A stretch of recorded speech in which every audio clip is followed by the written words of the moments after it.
బీహార్లో ఎన్డీఏ ప్రభుత్వం కొలువు తీరేందుకు సర్వం సిద్ధమైంది. ఈ నెల 20న బీహార్ సీఎంగా 10వసారి నితీష్ కుమార్ మళ్లీ ప్రమాణ స్వీకారం చేయనున్నారు. మరోవైపు కేబినెట్ కూర్పుపై కసరత్తు పూర్తయింది. మంత్రి పదవులకు ఫార్ములా కూడా రెడీ అయింది. బీహార్ ముఖ్యమంత్రిగా మళ్లీ ప్రమాణ స్వీకారం చేయబోతున్నారు నితీష్ కుమార్. ఈ నెల 20న పాట్నా గాంధీ మైదానంలో ప్రమాణ స్వీకారానికి ఏర్పాట్లు జరుగుతున్నాయి.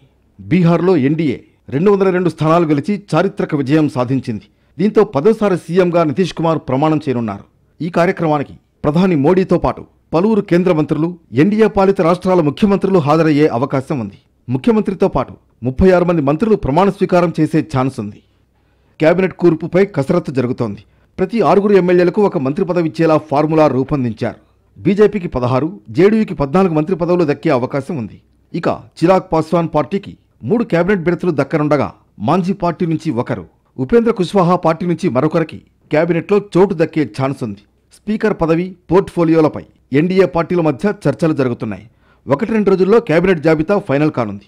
జేడీయూ నుంచి నితీష్ కుమార్ సీఎంగా బాధ్యతలు చేపట్టనుండడంతో ఉప ముఖ్యమంత్రితో పాటు స్పీకర్ పదవి కోసం బీజేపీ పట్టుబడుతున్నట్లు సమాచారం.